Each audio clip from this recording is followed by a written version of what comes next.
오늘 우리에게 주시는 하나님의 말씀은 마태복음 21장 33절에서 46절입니다. 다른 한 비유를 들으라. 한 집주인이 포도원을 만들어 산 울타리로 두르고 거기에 즙 짜는 틀을 만들고 망대를 짓고 농부들에게 새로 주고 타국에 갔더니 열매 거둘 때가 가까움에 그 열매를 받으려고 자기 종들을 농부들에게 보내니 농부들이 종들을 잡아 하나는 심히 때리고 하나는 죽이고 하나는 돌로 쳤거늘 다시 다른 종들을 처음보다 많이 보내니 그들에게도 그렇게 하였는지라. 후에 자기 아들을 보내며 이르되 그들이 내 아들은 존대하리라 하였더니 농부들이 그 아들을 보고 서로 말하되 이는 상속자니 자 죽이고 그의 유산을 차지하자 하고 이에 잡아 포도원 밖에 내쫓아 죽였느니라. 그러면 포도원 주인이 올 때에 그 농부들을 어떻게 하겠느냐? 그들이 말하되 그 악한 자들을 진멸하고 포도원은 제때에 열매를 바칠 만한 다른 농부들에게 새로 줄지니이다. 예수께서 이르시되 너희가 성경에 건축자들이 버린 돌이 모퉁이의 머릿돌이 되었나니 이것은 주로 말미암아 된 것이요 우리 눈에 기이하도다 함을 읽어본 일이 없느냐? 그러므로 내가 너희에게 이르노니 하나님의 나라를 너희는 빼앗기고 그 나라의 열매 맺는 백성이 받으리라. 이 돌 위에 떨어지는 자는 깨지겠고 이 돌이 사람 위에 떨어지면 그를 가루로 만들어 흩으리라 하시니 대제사장들과 바리새인들이 예수의 비유를 듣고 자기들을 가리켜 말씀하심인 줄 알고 잡고자 하나 무리를 무서워하니 이는 그들이 예수를 선지자로 알미었더라. 아멘. 오늘 우리가 읽은 말씀은 악한 포도원 농부에 대한 비유입니다. 한 집주인이 포도원을 만들어 산 울타리를 두르고 즙을 짜는 틀을 만들고 망대를 지어 농부들에게 새를 주고 타국으로 갔습니다. 그리고 시간이 흘러 열매를 거둘 때가 가까워지자 그 열매를 받기 위해 자신의 종들을 농부들에게 보냅니다. 이 상황에서 일반적인 모습은 그동안 포도원을 관리해온 농부들이 주인에게 열매를 당연히 내놓는 것입니다. 왜냐하면 그 열매는 그들의 것이 아니기 때문입니다. 주인이 맡겨놓은 것을 요구하는 것이 당연하시듯이 종들이 주인에게 내놓는 것도 당연한 것입니다. 하나님께서도 때가 되면 우리에게 이와 같은 요구를 하실 것입니다. 왜냐하면 하나님은 이 세상의 창조자여 주인이시기 때문입니다. 우리가 이것을 절대로 잊으면 안 됩니다. 주인이신 하나님께서 종인 우리에게 이 세상의 관리를 맡겨주셨습니다. 그리고 주인으로서 합당한 열매를 요구하실 것이므로 우리는 맡은 것을 잘 관리하고 주인의 요구에 합당한 반응으로 당연히 돌려드려야 할 것입니다. 그런데 이 농부들은 그렇게 하지 않았습니다. 주인이 보낸 종들을 때리고 죽이고 돌로 쳤습니다. 당연히 주인은 화가 났겠지만 두 번째로 더 많은 종들을 보냈는데 이번에도 농부들은 주인이 보낸 종들에게 폭력을 행사하면서 열매를 요구하는 주인의 뜻에 반대하는 행동을 합니다. 그러자 마지막으로 주인이 아들을 보내면서 농부들의 극적인 변화를 기대합니다. 왜냐하면 아들을 보낸다는 것은 곧 주인인 자신이 가는 것과 다를 바가 없기 때문입니다. 그런데 어떤 일이 벌어집니까?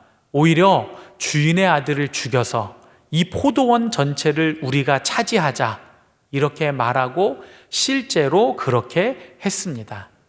왜 포도원의 농부들이 이런 무리한 행동을 하는 것일까요? 두 가지 원인이 있다고 생각을 합니다. 하나는 욕심입니다. 성경은 말씀합니다. 욕심이 잉태한 즉 죄를 낳고 죄가 장성한 즉 사망을 낳느니라. 욕심에 완전히 지배를 받은 저들이 인내하시면서 계속해서 기회를 주시는 하나님의 뜻에 반대하는 행동을 하는 것입니다. 욕심이 그의 판단력을 흐리게 하고 욕심이 그의 영적인 눈을 어둡게 만듭니다. 우리도 욕심에 눈이 멀지 않도록 항상 깨어 있어야 합니다. 그래야 하나님이 원하시고 바라시는 삶을 살 수 있습니다.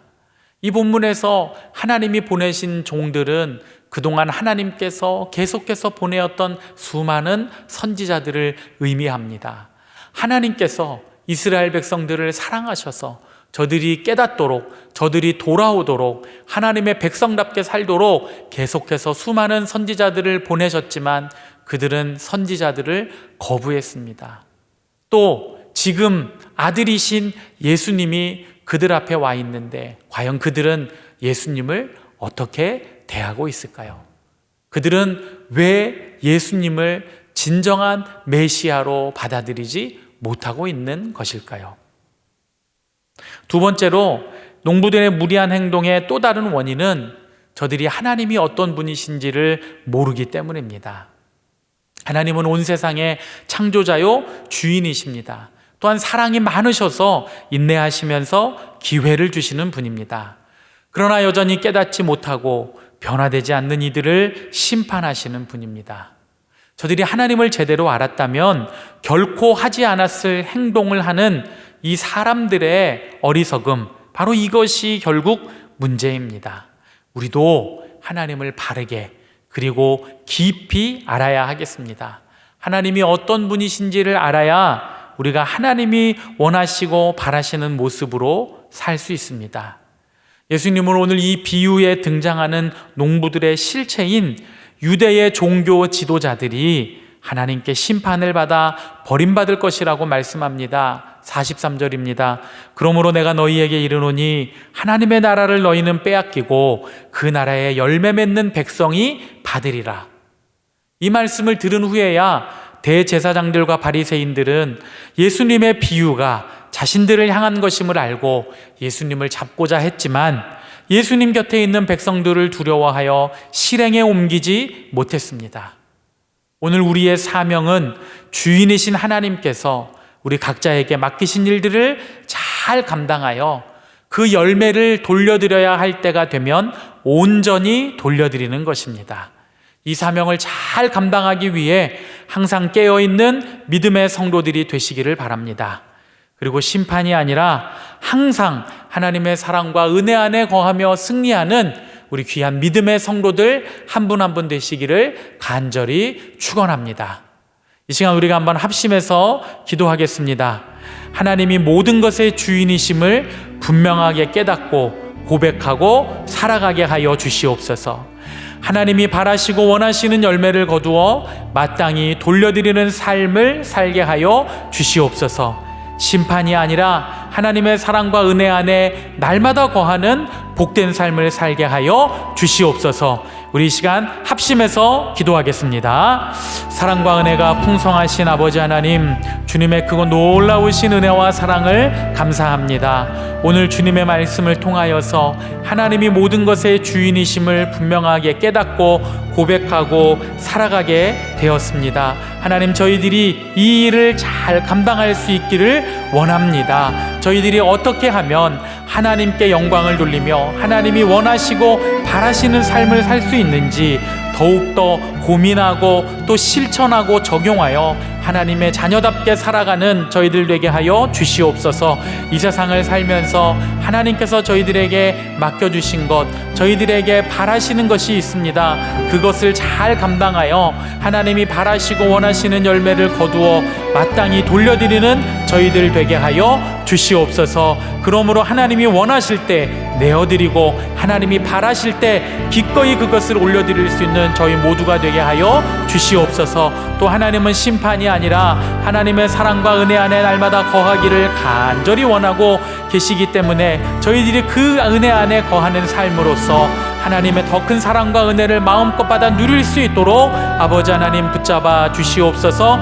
은혜와 사랑 안에 거하는 저희들 모두가 되게 하여 주시옵소서. 이제는 우리 주 예수 그리스도의 은혜와 하나님 아버지의 사랑과 성령의 교통하심이 우리 주님께서 사랑하시는 모든 성도들의 삶 속에, 저들의 가정과 학업과 직장과 사업의 터전 속에 함께 하시기를 간절히 축원하옵나이다. 아멘.